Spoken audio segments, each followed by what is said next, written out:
Hello friends, welcome to gravel tutorial. आज मैं आपको BEd first year paper 4 pedagogy of commerce का next part कराऊंगी। और आज का हमारा जो क्वेश्चन है वो है what do you mean by commerce education. आप कॉमर्स एजुकेशन से क्या समझते हैं and describe the values of teaching commerce.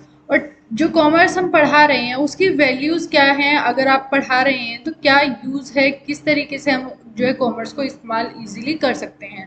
तो सबसे पहले जैसे कि मैंने आपको जब हमारी यूनिट स्टार्ट हुई तो इंट्रोडक्शन में बताया था, कॉमर्स के अंदर एक चीज की जाती है जो कि है बाइंग एंड सेल, यानी कि किसी चीज को बेचना या खरीदना, उसी को हम कॉमर्स मानते हैं, उसी को हम ट्रेड कहते हैं। यानी कि आप कुछ सामान खरीद रहे हैं, उसके बदले में आप पैसे दे के आए, या फिर आप जो है गुड्स के बदले में गुड्स खरीद रहे हैं या बेच रहे हैं, तो उसको हम क्या कह रहे हैं, कॉमर्स कहते हैं कि ये एक ट्रेडिंग एक्टिविटी की जा रही है, यानी कि एक ट्रेड किया जा रहा है। तो कॉमर्स एजुकेशन क्या है?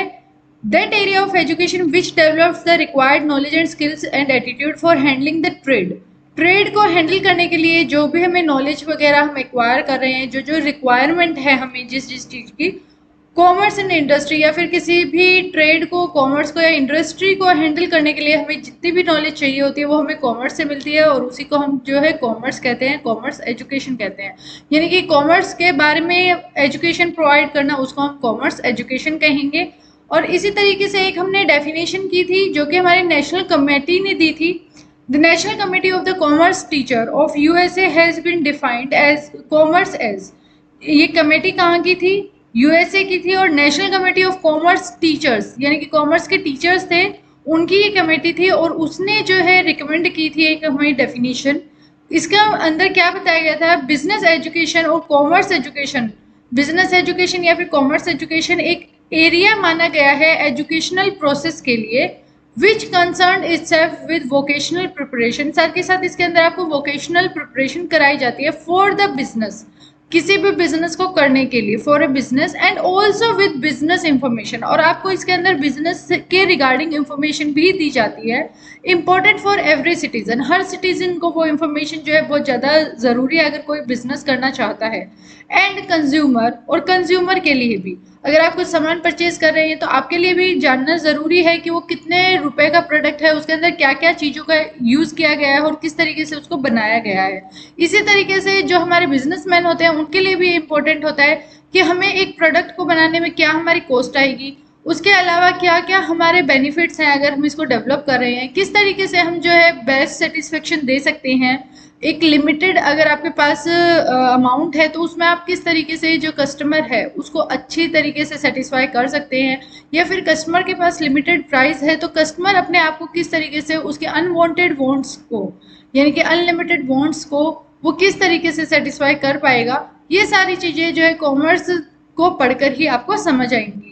Important for end consumer in order that he may better understand and use his business and economic surrounding। Commerce को पढ़ना इसलिए भी इम्पोर्टेंट है ताकि हमें जो है हमारे सराउंडिंग, हमारे आसपास क्या चल रहा है उसके बारे में हम अच्छे से समझ पाएं। अगर आप मार्केट जाते हैं तो आप किस तरीके से किसी सामान को परचेज कर सकते हैं, या फिर आपके लिए वो बेनिफिशियल है या नहीं है, उन सारी चीज़ों की नॉलेज आप, अगर आपको कॉमर्स आता है तो आप इजीली समझ पाते हैं। इसके अंदर आज का हमारा टॉपिक है वैल्यूज़। वैल्यूज या फिर सिग्निफिकेंस ऑफ कॉमर्स एजुकेशन, क्या क्या हमारी वैल्यूज रहेंगी। तो वैल्यूज को इसने 3 पार्ट्स के अंदर डिवाइड किया गया है, theoretical, practical and group significance. यानी कि हमारे जो है 3 पार्ट्स के अंदर डिवाइड है। आज जो है मैं आपको फर्स्ट पार्ट कंप्लीट कराऊंगी। आज जो है हम हमारा फर्स्ट पार्ट कंप्लीट करेंगे जो कि थ्योरेटिकल सिग्निफिकेंस। सबसे पहले आता है थ्योरेटिकल सिग्निफिकेंस के अंदर इंक्लूड किया क्या गया है, इंफॉर्मेटिव वैल्यूज, यानी कि आपको इंफॉर्मेशन वगैरह प्रोवाइड कराई जाएगी। Development of logical skills and decision power, यानी कि आपको जो है लॉजिकली आप सोच पाएंगे और आपके अंदर जो है डिसीजन पावर आप क्रिएट कर पाएंगे अगर आप कॉमर्स के बारे में जानेंगे। टीचिंग म्यूचुअल डिपेंडेंस, किस तरीके से आप जो है एक दूसरे के ऊपर म्यूचुअली डिपेंडेंस है आप उसके बारे में जान पाएंगे। कल्चरल वैल्यूज को समझ पाएंगे, साथ के साथ development of scientific attitude of the students. ये सारी चीज़ें अब हम डिटेल में पढ़ते हैं। पहले आता है हमारा इंफॉर्मेटिव वैल्यूज। ये हम थ्योरेटिकल सिग्निफिकेंस के रिगार्डिंग बात कर रहे हैं, और उसमें हमारा फर्स्ट टॉपिक क्या है, थ्योरेटिकल जो है उसके अंदर हमारी फर्स्ट है इंफॉर्मेटिव वैल्यूज के बारे में हम बात करेंगे। First one is informative values, यानी कि कॉमर्स जो है हमें पढ़ाता है, बताता है सो मेनी इंस्ट्रक्टिव फैक्ट्स यानी कि जो इंस्ट्रक्टिव फैक्ट्स होंगे कि किस तरीके से इंस्ट्रक्शन वगैरह देनी है अबाउट द ह्यूमन बिहेवियर, हमारे बिहेवियर के बारे में, particularly about the man's economic activity. जो हमारी इंफॉर्मेटिव वैल्यूज होती है वो हमें क्या बताती है। हम थियोरेटिकल पॉइंट ऑफ व्यू से अगर कॉमर्स के बारे में पढ़ रहे हैं या हम जानना चाह रहे हैं तो सबसे फर्स्ट हमारा पॉइंट आता है इंफॉर्मेटिव वैल्यूज। और इंफॉर्मेटिव वैल्यूज के अंदर क्या इंक्लूड किया गया है कि जो एक ह्यूमन है उसको वो किस तरीके से जो है इकोनॉमिक एक्टिविटी परफॉर्म कर रहा है, कौन कौन सी इकोनॉमिक एक्टिविटी वो परफॉर्म कर रहा है। जैसे कि एक्टिविटी होती है प्राइमरी, सेकेंडरी एंड टर्चरी, तीन एक्टिविटीज के अंदर इकोनॉमी को डिवाइड किया गया है। प्राइमरी यानी कि जिसमें क्या होता है कि एग्रीकल्चर से हमें रॉ मटेरियल मिलता है, फिर वो इंडस्ट्री में जाता है, वो हमारा सेकेंडरी होता है। यानी कि सेकेंडरी में क्या इंक्लूड किया गया, इंडस्ट्रीज को इंक्लूड किया गया। इंडस्ट्रीज फिर उसको प्रोडक्ट बनाती है और मार्केट में सेल करती है, और उसके लिए वो टर्शरी एक्टिविटीज का सहारा लेती हैं। जैसे कि आप सेल करने जाएंगे किसी मार्केट वगैरह में या फिर बैंक के थ्रू आप ट्रांजेक्शन वगैरह कर रहे हैं, तो ये हमारी टर्शरी एक्टिविटी होती है। जो प्राइमरी और सेकेंडरी को स्पोर्ट एक्टिविटी भी हम कह सकते हैं, ये स्पोर्ट देने का काम करती हैं। इसके अंदर आता है कि it help us to know about the concept of advertisement. इसके अंदर हमें ये पता चलता है, अगर हम थ्योरेटिकल नॉलेज ले रहे हैं कॉमर्स के बारे में, तो हमें एडवर्टीजमेंट के बारे में पता चलता है कि एडवर्टीजमेंट दिया क्यों जाता है, किस तरीके से देना चाहिए, अगर आप दे रहे हैं तो उसका यूज क्या रहेगा, उसके डिसएडवांटेज क्या रहेंगे। मेंबरशिप के बारे में पता लगाने में हेल्प करता है। अगर आप कोई नई फर्म वगैरह खोल रहे हैं तो उसके अंदर आप पार्टनरशिप के थ्रू खोलेंगे या फिर आप किस तरीके से न्यू फर्म को खोलना चाहते हैं, या फिर जैसे कि पहले जो होता था हिंदू अनडिवाइडेड फैमिली जो हमारा चलता था सिस्टम, तो ये सारी चीजें इसके अंदर इंक्लूड है। बैंकिंग सेक्टर के इंक्लूड किया गया है, बैंकिंग की इंफॉर्मेशन आपको जानने को मिलती है। लॉ ऑफ डिमांड के बारे में आप जान पाएंगे कि किसी सामान के लिए कितनी डिमांड है, आपको ये पता लगाने में हेल्प करेगा कॉमर्स अगर आप पढ़ रहे हैं। साथ के साथ लॉ ऑफ डिमांड के साथ हम सप्लाई के बारे में भी पढ़ेंगे कि अगर एक फैक्ट्री है तो वो किस तरीके से जो है सप्लाई कर सकती है प्रोडक्ट को। लॉ ऑफ सप्लाई के बारे में भी हमें जानने में, यानी कि जो भी ओवरऑल फील्ड है पूरे के पूरे मतलब कि कल्चर में हमारे, हम कह सकते हैं, तो उसके बारे में जो भी एक्टिविटीज ट्रेडिंग वगैरह हो रही हैं उन सब की इंफॉर्मेशन कॉमर्स हमें प्रोवाइड करता है। Next one is development of logical skills and decision power. जब आप हर चीज के बारे में जानने लगेंगे, यानी कि आप जैसे कि एक बिजनेस के बारे में जान रहे हैं, तो आपका एक पॉइंट यही होगा कि आप सबसे पहले क्या देखेंगे कि मेरा कोई भी लॉस ना हो। अगर मैं कुछ भी काम कर रहा हूं तो मेरे पास मेरा लॉस नहीं होना चाहिए। तो अब उस लॉस को बचाने के लिए आप क्या करेंगे, एक अच्छा डिसीजन लेना चाहेंगे। अगर आप एक अच्छा डिसीजन ले पाएंगे तभी तो आप लॉस को सिक्योर कर पाएंगे कि आप जो है लॉस आपको नहीं होगा, यानी कि आप ज्यादा से ज्यादा प्रॉफिट ही अर्न कर पाएंगे। तो ये आपको जो है एक लॉजिकल वे से सोचने पे मजबूर करता है। अगर आप कॉमर्स की स्टडी कर रहे हैं तो the values and principles related to commerce education develops the logical skills and decision power of the student to start a business.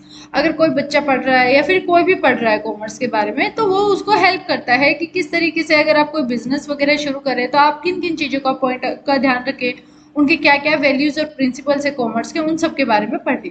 Next one is teaching mutual dependence. Commerce education जो है teach करती है हमें the presence of फेवरिश war.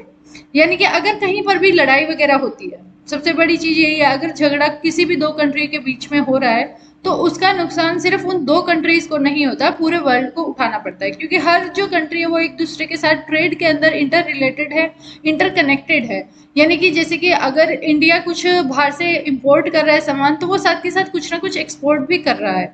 तो इस तरीके से अगर इंडिया के किसी और कंट्री के साथ झगड़ा होता है तो उसमें सिर्फ इंडिया और दूसरी कंट्री का लॉस नहीं है, पूरे वर्ल्ड का लॉस होता है उसमें। क्योंकि हर एक्टिविटीज को जो है रोकना पड़ता है और उसकी वजह से सबको लॉस उठाना पड़ता है। तो ये क्या कहता है कि आप कोई भी वॉर वगैरह की एक्टिविटी में शामिल ना हो और वॉयलेंस वगैरह जितना कम हो उतना ही अच्छा रहेगा हर नेशन की इकोनॉमी के लिए। As the nation depend on each other, एक दूसरे के ऊपर डिपेंड है for the satisfaction of their wants. उनके जो वांट्स हैं, जो उनकी नीड्स वगैरह हैं, जो उनको चाहिए, उसके लिए वो एक दूसरे के ऊपर डिपेंड है। They can not afford to break the bond, और उसके कारण वो एक दूसरे से अपनी जो बॉन्डिंग है वो नहीं तोड़ सकते। कुछ सामान जो है इंडिया से बाहर जा रहा है तो कुछ सामान इंडिया में आ रहा है। तो अब अगर कोई भी कंट्री झगड़ा कर रही है तो हम किसी के साथ भी रिलेशन नहीं तोड़ सकते, क्योंकि हम एक दूसरे के ऊपर डिपेंड है कहीं ना कहीं और किसी ना किसी चीज के ऊपर। यही बता रहा है हमारा कॉमर्स की teaching mutual independence. Mutual dependence कि हम एक दूसरे के ऊपर किस तरीके से डिपेंड है, हमें ये भी बताता है। Next one is cultural values. Cultural values के अंदर यानी कि कॉमर्स एजुकेशन हमें ये भी हेल्प करता है जानने में हमारी कल्चर की क्या क्या वैल्यूज हैं। It make study about the material and non material things. ये हमें मटेरियल और नॉन मटेरियल थिंग्स के बारे में जानने में मदद करता है। It studies how individual produce and make better utilization of goods and income in his life. यानी कि ये हमें ये भी बताता है कि एक इंसान अगर इनकम अर्न कर रहा है तो वो किस तरीके से अपनी जो चीज़ें वो यूज़ कर रहा है, अपने लाइफस्टाइल जिस तरीके से वो व्यतीत कर रहा है, तो उसके अंदर वो किस तरीके से अपनी इनकम को स्पेंड करे जिससे वो जो है सबसे अच्छा उसको सेटिस्फेक्शन मिले। And his human behaviour in utilizing this goods और सर्विस। और कोई भी गुड्स और सर्विस है अगर वो यूटिलाइज कर रहा है तो उसकी क्या क्या मतलब कि किस तरीके का उसका बिहेवियर है, ये सारी चीजें जानने में हमें हेल्प करता है कॉमर्स। नेक्स्ट आता है development of scientific attitude of the student. अगर बच्चा जो है कॉमर्स की नॉलेज ले रहा है तो उसको अलग अलग एरियाज की नॉलेज मिलती है, जैसे कि हमारे बैंकिंग सेक्टर की नॉलेज हमें प्रोवाइड की जा रही है, साथ के साथ हम जो है कम्युनिकेशन स्किल्स वगैरह के बारे में या कम्युनिकेशन किस तरीके से किया जा रहा है, किस तरीके से एक दूसरी कंपनी एक दूसरे से कनेक्टेड है, ये सारी चीज़ें हमें पता चलती है अगर हम कॉमर्स की स्टडी करें। वेयर हाउसिंग का कंसेप्ट हमें समझ आता है कि वेयर हाउसिंग क्या है, पार्टनरशिप क्या होती है, कॉर्पोरेटिव सोसाइटीज़ वगैरह क्या है और ये किस तरीके से वर्क करती है, क्या इनके रूल्स रहते हैं, क्या प्रिंसिपल्स रहते हैं, ये पार्टनरशिप से अलग कैसे होती है। अगर कॉर्पोरेटिव सोसाइटी में कोई काम कर रहा है, वन पर्सन कंपनी क्या होता है या फिर उससे ज़्यादा लोगों की कंपनी क्या है, तो ये सारी चीज़ें हमें जो है एक तरीके से जानने को मिलती हैं अगर आप कॉमर्स की स्टडी करते हैं। आज की वीडियो में बस इतना ही। अगर आपको कोई डाउट है तो आप कमेंट में पूछ सकते हैं। आज हमने थ्योरेटिकल सिग्निफिकेंस को कंप्लीट किया है, नेक्स्ट वीडियो के अंदर हम प्रैक्टिकल सिग्निफिकेंस को कंप्लीट करेंगे। अगर आपका कोई डाउट है तो आप कमेंट में ज़रूर पूछें, अपने फ्रेंड्स के साथ ज़्यादा से ज़्यादा शेयर करें और इन चैनल को सब्सक्राइब करें। Thanks for watching.